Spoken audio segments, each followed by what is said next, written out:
In one study, people with type 2 diabetes followed an exercise program for 2 months. At the end, their body weight barely changed. But inside their bodies, something else was happening. Their visceral fat, the fat stored deep around the organs, had dropped by about 48%. Their insulin sensitivity improved by about 46%. The scale missed all of it. If you have ever done everything right and felt discouraged because the number on the scale did not move, stay with me. In this series, we are going to break down exactly why the scale can miss what matters most, what this fat actually does inside your body, and exactly what works to reduce it. This is part 1. If your belly is getting bigger, the fat you can pinch may not be the fat that matters most. There is another kind of fat. It sits deeper inside your abdomen, around your liver, intestines, and other internal organs. You cannot pinch it. You cannot see exactly how much of it you have simply by looking in the mirror. It is called visceral fat.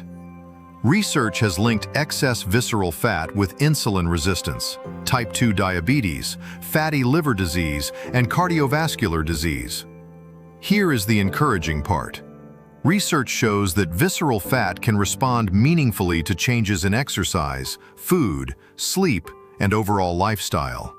In some studies, people reduced visceral fat significantly even though their body weight changed very little. Quick distinction, because this matters. The soft fat directly underneath your skin, the fat you can pinch, is called subcutaneous fat. Visceral fat is different. It sits deeper inside the abdominal cavity, surrounding internal organs. And here is what many people do not realize. Visceral fat is not simply sitting there storing energy, it is biologically active. It can release fatty acids and signaling molecules that influence inflammation, metabolism, and the way your body responds to insulin.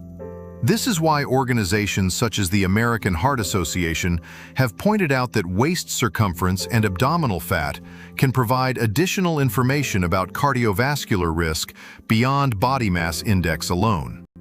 In simple terms, two people can weigh the same amount but carry very different amounts of abdominal fat and have different metabolic risk profiles. So, what can excess visceral fat actually do inside the body? That is exactly what we break down in part 2.